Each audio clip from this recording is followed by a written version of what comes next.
श्री शिवाय नमस्तुभ्यम। प्रयागराज में त्रिवेणी शिव महापुराण कथा चल रही है, गुरुजी द्वारा बांटी जा रही है। कथा जो है टीवी पर आस्था चैनल पर रात्रि में आ रही है। हम पूरे दिन इंतजार करते रहे, पर वह इंतजार हमारा जो खत्म हुआ वह रात्रि में हुआ। रात्रि में 10 से 1 बजे तक शिव चर्चा पर जो कथा चल रही है, त्रिवेणी की शिव चर्चा, वह कथा हमें सुनाई दी, दर्शन हुए हमें कथा के। तो गुरुजी ने प्रयागराज में जो कथा चल रही है उस कथा में बहुत अच्छे उपाय बताए, विशेष जानकारी दी है। तक्षेश्वर महादेव का नया उपाय बताया है और गुरुजी ने 3 वस्तुएं बताई जो हमें कभी भी किसी को दान नहीं देना चाहिए। चलिए वीडियो शुरुआत करते। तो स्वागत है मोदी ऑफिशियल चैनल पर। अगर आपने मेरे चैनल को सब्सक्राइब नहीं कर रखा है प्लीज चैनल को सब्सक्राइब कीजिएगा। देखिए, पहला गुरुजी ने विशेष जानकारी दी है। गुरुजी ने कहा है, अगर हम किसी के घर जाते हैं, किसी के दरवाजे जाते हैं और रोज रोज जाते हैं तो हमारा इज्जत मान सम्मान घटता है। पर अगर हम देवादिदेव महादेव के मंदिर जाते, शिवालय जाते, तो वहाँ हमारा मान दिन पे दिन बढ़ता है, इज्जत बढ़ती है, सम्मान बढ़ता है और हमारी जो भी मनोकामनाएं होती है वह पूरी होती ही होती है। दूसरी जानकारी, गुरुजी ने कहा, बहुत टेंशन है, बहुत परेशान हो, किसी चीज़ में मन नहीं लग रहा है तो उसी क्षण आप महादेव के मंदिर जाकर केवल बैठ जाओ। केवल बैठने मात्र से ही, जी हाँ, महादेव से कुछ मत कहो, केवल जाकर बैठ ही जाओगे तो आपके जीवन का सारा टेंशन, दुख, कष्ट सब दूर हो जाएगा। तीसरी जानकारी, गुरुजी ने कहा है कि 3 वस्तुएं जो होती है, पहली वस्तु मांग का टीका। जी हाँ, मांग का टीका कभी भी किसी को दान नहीं देना चाहिए और किसी का उपयोग किया हुआ भी अपने को लेना नहीं चाहिए, अपने मस्तिष्क पर नहीं लगाना चाहिए। दूसरा, पाँव की चप्पल। पाँव की चप्पल भी हमें अपनी ही पहनना चाहिए, किसी की नहीं लेकर पहनना चाहिए। अगर गलती से किसी की चप्पल हम पहनकर आ भी गए तो उस चप्पल को आप वापस कर दो। ऐसे नहीं कि हमारी चप्पल खो गई है और हम मंदिर गए तो किसी और की पहन कर आ जाए, उस बात का ध्यान रखें। तीसरा, छाता। छाता भी कभी भी किसी और का इस उपयोग में नहीं लेना चाहिए और गलती से किसी का छाता हमारे पास आ भी गया है तो वापस कर दो। अगर यह 3 वस्तुएं हम किसी की उपयोग कर लेते हैं तो हमारे जीवन में कष्ट, दुख, तकलीफ आना शुरुआत हो ही जाती है। चौथा, तक्षेश्वर महादेव का। गुरुजी ने बताया, प्रयागराज में एक ऐसा मंदिर है, तक्षेश्वर महादेव का मंदिर।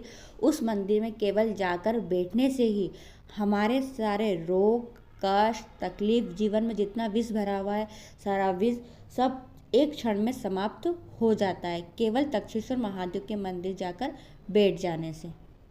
5वीं जानकारी, गुरुजी ने कहा है, हम जैसे कि प्रयागराज की नदी पर या यमुना नदी पर, गंगा नदी पर स्नान करते तो क्या हम स्वर्ग जाएंगे? ये निश्चित है कि हम स्वर्ग जाएंगे। तो गुरुजी ने कहा, हम एक गलती कर देते, जब भी हम स्नान करने के लिए जाए किसी पवित्र नदी में तो वह स्नान करने के बाद, जब हम वहाँ से निकले स्नान करने के बाद, हमारे जो वस्त्र रहते हैं वह ध्यान रखें वह उस नदी में ना धोए। जी हाँ, वो जो अपने वस्त्र है उन वस्त्रों को ना निचोड़े ना धोए नदी पर, उन वस्त्रों को, नदियों को जो नल लगे रहते हैं आसपास वहाँ धोए। अगर ये हम गलती करते हैं तो हमें स्वर्ग नहीं मिलेगा, आप ध्यान रखिएगा, ये गलती बिल्कुल मत करिएगा। 6ठी जानकारी, गुरुजी ने कहा है कि मंगल ग्रह की पत्नी ने उनसे पूछा कि इस संसार में, इस जगह, यहाँ पर ऐसी कौन सी भूमि है जिसके स्पर्श मात्र करने से हम गोलोक धाम जाते हैं। गोलोक धाम वह होता है जहाँ पर कृष्ण भगवान राधा जी के साथ रास करते हैं।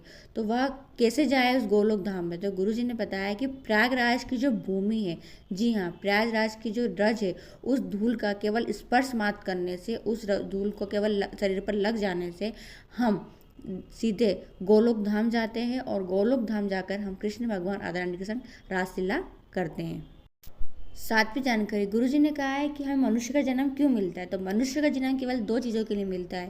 पहला, भगवान का भजन करने के लिए और दूसरा, पिछले जन्मों के कर्मों को भोगने के लिए। अगर हमें जीवन में बहुत कष्ट है, तकलीफ है तो हम पिछले जन्मों के कर्मों को भोग रहे हैं, तो वह कैसे समाप्त होंगे? केवल महादेव का पूजन करने से। 8वीं जानकारी, गुरुजी ने कहा है 2 आशीर्वाद होते हैं, चिरंजीवी भव और आयुष्मान भव। आयुष्मान भव यानी होता है लंबी आयु आपको मिले और चिरंजीवी भव का आशीर्वाद का अर्थ होता है आप जैसे हो वैसे मरते दम तक रहो। तो गुरुजी ने कहा, कौन सा आशीर्वाद श्रेष्ठ होता है? तो आप मुझे कमेंट करके बताइएगा कौन सा आशीर्वाद श्रेष्ठ होता है, आयुष्मान भव या चिरंजीवी भव। चिरंजीवी भव का अर्थ है आप जैसे हो मरते दम तक रहो और आयुष्मान भव का अर्थ है आपको लंबी आयु मिले। कमेंट करके जरूर बताइएगा कौन सा आशीर्वाद श्रेष्ठ है, मैं आपको रिप्लाई दूंगी कौन सा आशीर्वाद श्रेष्ठ है। 9वां, पत्र वाला चमत्कारी पत्र आता है। ऐसे बहुत सारे पत्र आए अच्छी कथा में, पर एक पत्र ऐसा आया है, उस महिलाओं को संतान की प्राप्ति नहीं हो रही थी और 5 वर्ष से उसका रजोधर्म आना भी बंद हो गया था, पर उनने महादेव पर विश्वास रखा और जैसा गुरुजी बताते हैं, उन्होंने 1 लोटा जल और 1 बेलपत्री महादेव को समर्पित करी, बेलपत्री का सेवन करा और जल चढ़ाकर उसका आचमन करके घर की ओर आई और आते ही उसका रजोधर्म आना शुरुआत हो गया और कुछ समय बाद 1 महीने के बाद उस संतान गर्भधारण भी हुआ और अब उस संतान की प्राप्ति भी हो गई। ये बहुत चमत्कारी पत्र था।